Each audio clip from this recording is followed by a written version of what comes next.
अस्सलाम वालेकुम। मेरा नाम प्रोफेसर डॉक्टर साइद आफ्ताब अहमद है और मैं kids care clinic DHA phase 4 Lahore से आपसे मुखातिब हूँ।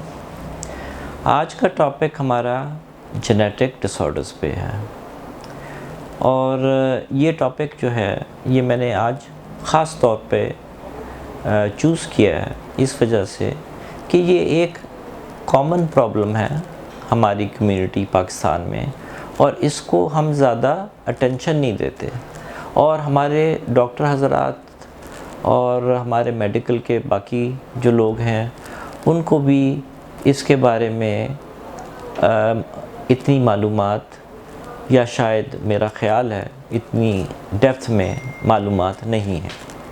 अब याद रखें कि जेनेटिक डिसऑर्डर्स का क्या मतलब है।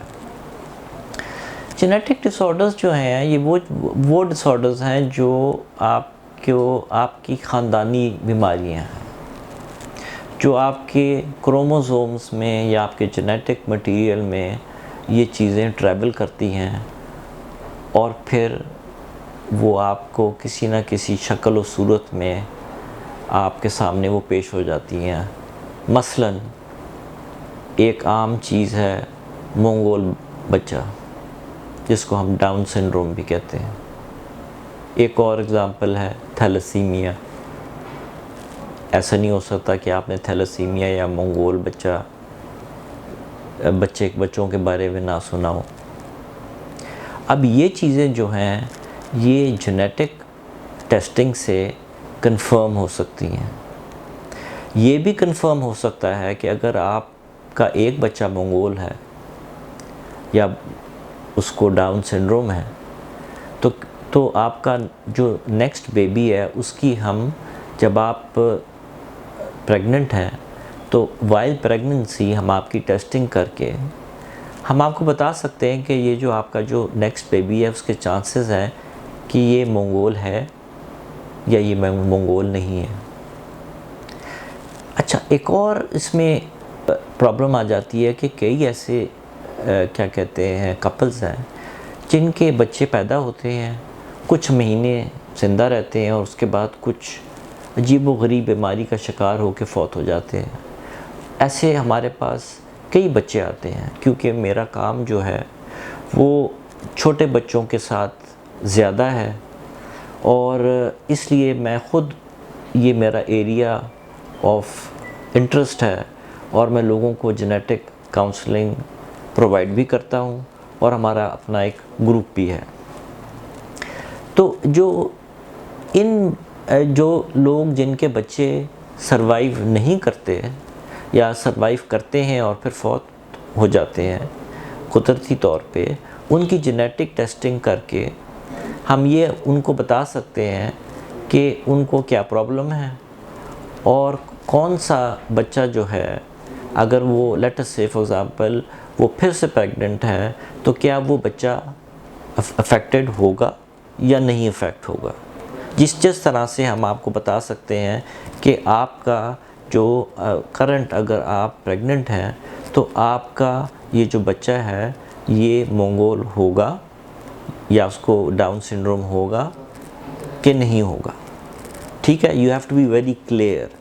जेनेटिक टेस्टिंग जो है now has become quite cheap. It is still expensive, लेकिन 5 साल पहले ये बहुत एक्सपेंसिव होती थी और बहुत टाइम लेती थी। अब उसका वक्त टेस्टिंग का बहुत कम हो गया है और पाकिस्तान में हमारे पास ये कैपेसिटी आ गई है कि हम ये टेस्टिंग करवा सकते हैं। अगर आपका बच्चा फॉर एग्ज़ाम्पल, इसके अलावा और एग्ज़ाम्पल्स हैं, कैंसर में इस्तेमाल हो रहा है, अगर आपके बच्चे को कोई कमज़ोरी है, कोई ख़ास चीज़ है, उसकी भी हम जेनेटिक टेस्टिंग करवा सकते हैं और आपको ये बता सकते हैं कि इस बच्चे को ये प्रॉब्लम है और उस प्रॉब्लम का अगर कोई हल है तो वो भी बता सकते हैं।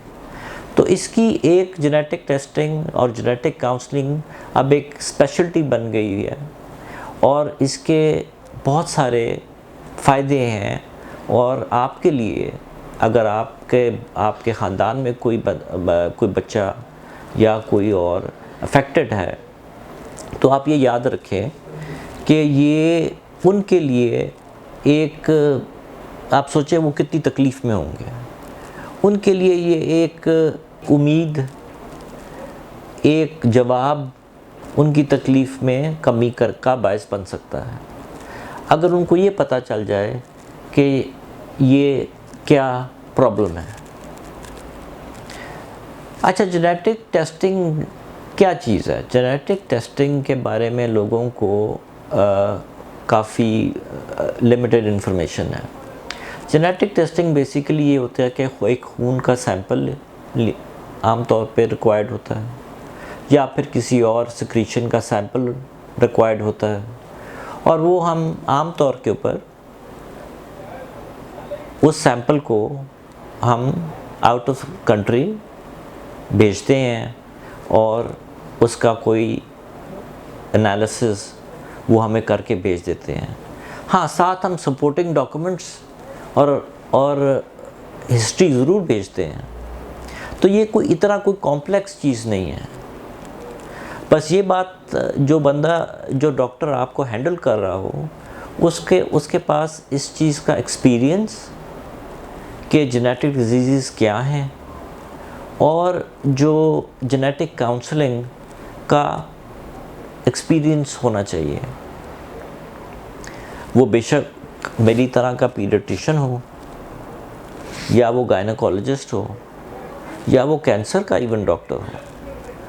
कई ये जेनेटिक टेस्टिंग जो है ये कई क्या कहते हैं स्पेशलिटीज़ में फॉल करता है। तो मेरा ये ख़्याल है कि ये एक ऐसी चीज़ है जिसकी अवेयरनेस हमें होनी चाहिए, कम्युनिटी में होनी चाहिए, और इसको इस्तेमाल करना चाहिए ताकि हम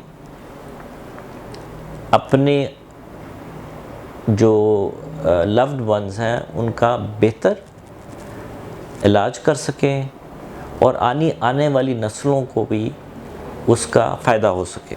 इसी तरह की हमारी और वीडियोस देखने के लिए kids care clinic YouTube channel को सब्सक्राइब करें। और thank you very much for listening to professor doctor Syed Aftab Ahmad on this very difficult topic. I hope I have done a reasonable job in trying to make you understand the significance of genetic testing and genetic counseling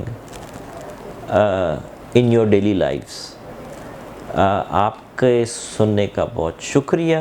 खुदा हाफिज़।